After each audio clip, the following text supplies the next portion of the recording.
The first former child actor that my mother even let me go out with late at night past 11 p.m. and I had a very close relationship with both him and Michelle Thomas. May they both rest in peace. What if I told you Malcolm Jamal Warner didn't just die? He warned us that hours before his body was found, he sent a voice note, not begging, not crying, but exposing the very machine that built him, and then broke him. This wasn't a drowning. This was a silencing. And the only man who heard his last words might have been the one who betrayed him. If you think this is just another Hollywood tragedy, think again. Because what you're about to hear will shatter everything you thought you knew about fame, friendship, and the price of truth. Before the world even knew he was gone, Malcolm Jamal Warner had already said his final goodbye.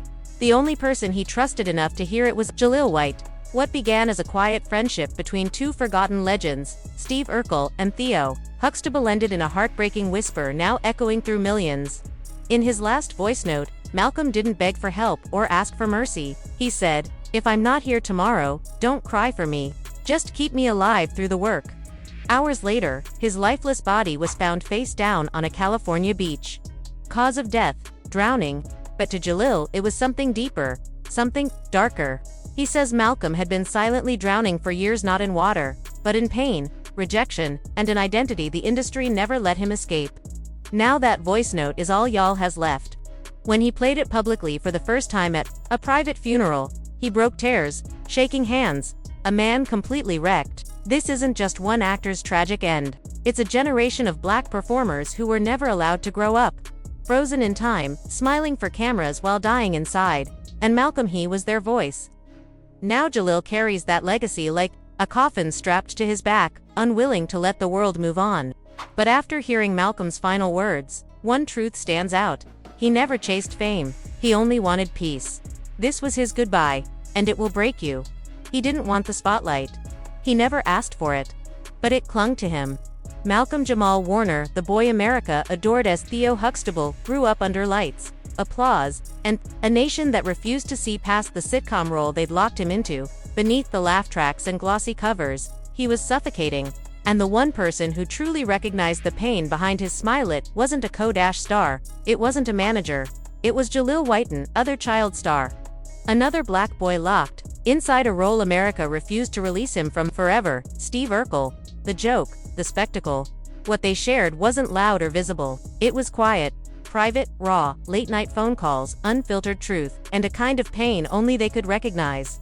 Y'all once said, "There are wounds in this industry that don't bleed, they echo." And Malcolm, he echoed for years. But no one listened until the night he died. Authorities called it an accidental drowning. A tragic misstep by the shore. No foul play. Case closed. But y'all, he knows better. Just hours before Malcolm's body was found on the shore, he sent y'all a voice note. It wasn't a goodbye. It wasn't a plea. It was something more haunting. "If I'm not here tomorrow, don't cry for me, Jal. I don't want tears. I want truth. Tell our story." Not the Hollywood version, the real one. Jal didn't breathe for nearly a full minute after hearing it. He replayed it 16 times before collapsing onto his bathroom floor. His screams were loud enough for the neighbors to hear. His phone, still playing Malcolm's voice, lay beside him on the cold tile. What followed wasn't a press release. It wasn't a statement from a rep. It was a funeral no one in Hollywood showed up to, because y'all never invited Hollywood. He invited pain. He invited memory. He invited the truth. The service was quiet, private, held under a gray sky on a closed-off field in South LA. No cameras, no limos, no staged embraces from people who hadn't called Malcolm once in a decade. Just y'all, holding the urn, whispering Malcolm's final words to him. "They never loved us, Jay. They loved who we pretended to be." The few who came, a handful of childhood friends, a pastor, and a retired grip from the Cosby set, couldn't meet Jaleel's eyes. He wasn't grieving like a celebrity. He was broken, like a man undone. When he stood to speak, voice trembling, he said, "I'm not here to say rest in peace." Malcolm was never at peace. "I'm here to say this industry killed my brother." In slow motion, there wasn't a dry eye in the field, because what y'all did next, no one saw coming. He pulled out a USB drive. The same one Malcolm had mailed him a week before he died. No label, no explanation. Just a note: "If something happens to me, play this." And y'all played it. What filled the space wasn't just Malcolm's voice. It was 10 years of saved voicemails, midnight reflections, and raw, unfiltered truths. Tapes Malcolm had recorded in secret. He spoke of being followed. He spoke of changes to his medication he never approved. He spoke of being silenced. They're watching me, Jay. Every time I try to talk about what happened to us as kids, something goes wrong. Contracts disappear. Phone lines get cut. My therapist vanished. Man, I'm scared, bro. Not just for me, for you too. They don't want us to heal. They want us to perform. The air turned cold. No one in the room could move. When Jaleel stopped the audio, his hands were shaking so hard the urn nearly slipped from his lap. He looked out at the small circle of people and said, "Malcolm died for telling the truth, but I won't let that truth die with him." And from that moment, the real story started to unfold. Not the media's version, not the tabloid twist. The real version, raw, ugly, buried. Then, people began to come forward. A former child actor, from a 90s sitcom, unseen for 15 years, reached out to y'all anonymously. "I heard the tapes. What Malcolm said was real. They did the same to me." Another, a woman who once starred in family comedies on the same network, told him, "We were just children. They made us stars so they could own us." It became clear Malcolm wasn't paranoid. He was documenting, and someone didn't want that documentation exposed. A week after the funeral, y'all's home was broken into. Only one thing was taken, the original USB. But y'all had already backed it up. And now, he's ready to share it with the world with you, because this isn't just a story about a celebrity's death. It's about every child actor you've ever seen smile on TV and quietly wondered where did they go. This is where. Buried in depression, trapped in therapy, silenced by studios, and in Malcolm's case gone forever, but not forgotten, because y'all made a promise. And that promise is what this story now holds. Jaleel White didn't sleep that night. He couldn't. Malcolm's final voice note kept echoing, a calm, composed man, ready to disappear. But one thing kept clawing at y'all's mind. Why now? Why would Malcolm speak like that only hours before he died? So y'all did what no one else would. He opened the door to Malcolm's old apartment, the one he hadn't lived in for months. And what he found inside was unforgivable. Piles of unopened debt letters, court summons, prescription bottles. And beneath a shattered picture frame, one contract. An unsigned Netflix deal. Yes, Malcolm had been offered a major role in a reboot series. It would have reintroduced him to a whole new generation. Big money, big opportunity. A chance to live again. But across the top of the contract, in red marker, 3 words were scrawled. Not worth it. That shattered Yal because, to him, it meant Malcolm had stopped fighting. He had finally surrendered to the silence. After years of being ignored, mocked, turned into memes but never truly seen as a man. And then, it hit him. That voice note wasn't just a goodbye, it was a will. A digital will. A passing of the torch. Malcolm knew he wouldn't leave this life with his dignity intact. So he left his final message with the one person he trusted to protect it. But while Jaleel was mourning, the internet wasn't. Leaked police photos showed Malcolm's body face down in ankle-deep water. No signs of struggle. No trauma. But also no rescue attempt. No lifeguard report. Number 911 call, near the time of death. Just a body, found and gone. Twitter erupted with conspiracy theories. He was silenced. Hollywood killed Theo. His truth was too loud. And just like that, y'all's phone wouldn't stop buzzing. TMZ. Deadline. Netflix. PR. Family. They all wanted a statement. But Jaleel didn't want clout. He wanted answers. So he sat down with Malcolm's mother, Pamela Warner. She was quiet, cold still, until Jaleel played Malcolm's voice note. Once, then again. And on the 3rd time, she broke. "He told me they'd come for him," she whispered. Pamela revealed that in his final months, Malcolm had grown paranoid. He believed someone was watching him. Following him, he told her, "If I die in water, I didn't drown. They did it." Those were his exact words. Suddenly, what once looked like a mental decline started to feel like a cover-up, a silencing. And Jaleel, he wasn't letting that slide. So, he went public. He released the voice note. He told the world what Malcolm had said, and the world broke with him. Hashtag surged. Hashtag justice for Malcolm. Hashtag they silenced Theo. Hashtag net. Black Hollywood stood up. Taji Kick Palmer, Terrence Howard, even Zendaya. They all reposted the clip. They all demanded answers. But the industry stayed silent. Netflix issued one statement. "We are heartbroken over Malcolm's passing. He was in discussions for a creative project. Our thoughts are with his loved ones." Discussions. He had the contract in hand and he turned it down. Not because of the role, but because of what came with it. According to his journal entries, later recovered from his iCloud backup, Malcolm believed the reboot was a trap. He wrote, "They don't want me to act. They want me to be Theo again, a puppet, a caricature. I won't go back into that cage." He was scared. Scared of being mocked again. Scared of being tokenized. Scared that Hollywood didn't want his craft just as pain. And that fear stole his peace. Meanwhile, Jaleel could barely breathe. Every time he opened social media, there it was Malcolm's laugh, his scenes, his memes, his tributes, but none of them really knew him. They forgot the man behind the smile. The one who battled addiction in silence. Who wrestled with identity, depression, and rejection after every failed audition post-Cosby Show. The world kept chasing Theo, but y'all had seen the tears.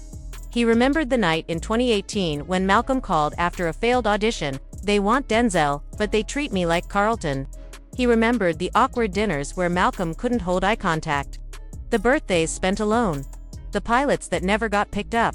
And now, he remembered the final voice note, that haunting message, that quiet surrender. Jal knew what he had to do. He reached out to Ava DuVernay. "We need to make his story a DKU series. A dramatization. Something the world needed to hear Malcolm's truth, unfiltered, raw, real." Ava agreed.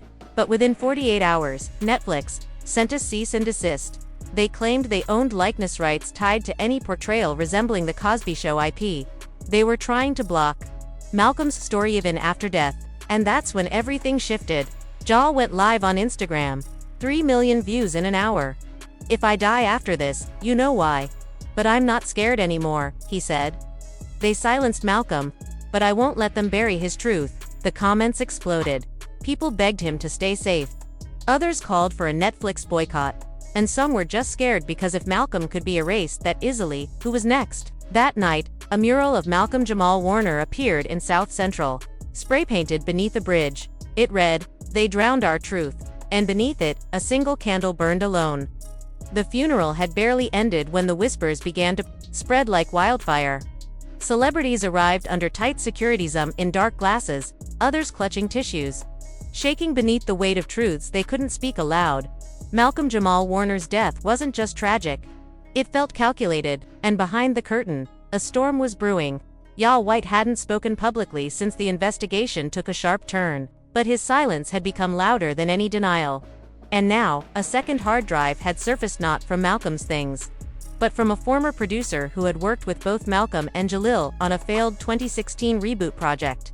This time, there were voice recordings, files labeled Insurance, Mal GW.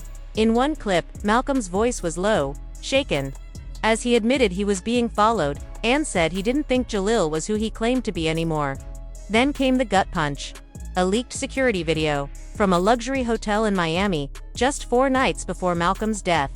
The footage showed Jaleel and a man with a blurred face entering a private suite registered under a fake name. Malcolm was already inside. The video cuts to silence, but what happened in that room became the center of a growing scandal. Inside, sources claim Malcolm confronted Jaleel with evidence of embezzlement tied to a children's charity. Jaleel's legal team called the leaks deepfakes and slander. Forensic experts disagreed. A private investigator hired by Pamela confirmed the phone metadata matched Jaleel's known device signature. That's when public sentiment shifted from grief to outrage. Social media erupted. The hashtag Justice for Malcolm topped the trends for 48 hours straight. Celebrities who had once praised Jaleel began quietly deleting posts and photos. Oprah canceled a segment. Ava DuVernay pulled out of a documentary Jaleel was producing. Even Tyler Perry posted cryptically, "Some things I just can't stay silent about anymore." But the most crushing blow came from a former assistant of Jaleel's, who appeared anonymously in a blurred 60 Minutes interview. She claimed to have overheard violent arguments between Malcolm and Jaleel. During their foundation meetings, Malcolm wanted transparency. Jaleel didn't, and he began to spiral. "The last time I saw Malcolm, he looked scared, really scared," she said. "He kept whispering, 'If something happens to me, don't let it die with me.' That whisper became a roar. Pamela, now backed by a federal task force and new legal counsel, filed a wrongful death lawsuit. Her attorney, James Caldwell, known for landmark victories in Hollywood abuse cases, opened with a chilling statement. "This is not just about a man's death. It's about the machine that allowed it, the silence that protected it, and the friend who became a weapon."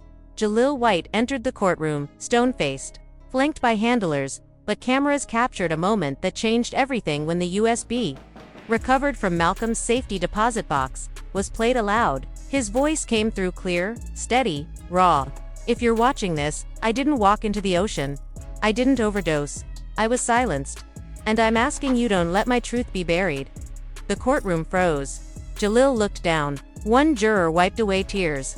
Within 24 hours, the leaked footage and audio were everywhere. Trending YouTubers, journalists, former castmates, everyone began sharing their own truths. Keshia Knight Pulliam posted a photo of Malcolm from just a week before he died. "He looked hollow. He called me," she wrote. Said he felt surrounded by darkness.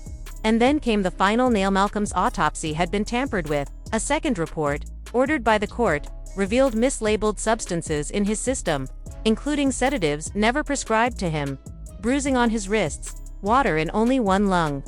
A forensic pathologist concluded this wasn't drowning, it was staged. The FBI opened a criminal case. Outside the courthouse, Pamela stood trembling, her voice cracking. "I want my son's name cleared. I want his truth known. And I want the man who pretended to be his brother held accountable." The walls around Jaleel began to collapse. His PR team resigned. Brand deals disappeared. Sponsors vanished. Fans turned into an army. Candlelight vigils lit up cities. Murals of Malcolm appeared on school walls. This wasn't mourning, it was resistance. His story wasn't just another Hollywood heartbreak. It was a mirror, exposing what power protects and what it buries. But this time, the truth clawed its way out, and as Pamela held her son's tear-stained journal to her chest, she looked into the cameras and said, "You took his body, but not his voice. We're still listening, and we're not stopping." After all the secrets, the betrayal, and the silence of those who should have spoken, one question remains. Why was this story buried so deep? Why did the world stay quiet when Malcolm's voice was taken? Why did Jaleel White disappear from every major headline just as the truth began to surface? Because someone wanted silence manufactured, permanent silence. But we're not forgetting, this wasn't just a scandal. It was a funeral masked as fame, a cover-up sold as coincidence, and a desperate cry for justice ignored by design. Pamela Warner, a mother shattered but unshaken, went to war against the very system that once handed her son the spotlight. She held the USB that exposed everything, and still, they painted her as unstable, emotional, delusional. But you saw it. You heard it, and more than anything you felt it. The pain was real. The autopsy was fake. The statements, scripted, footage was cut. And now, his life is being erased in real time. If this story shook you, don't scroll past. Don't let it become just another headline that fades by morning.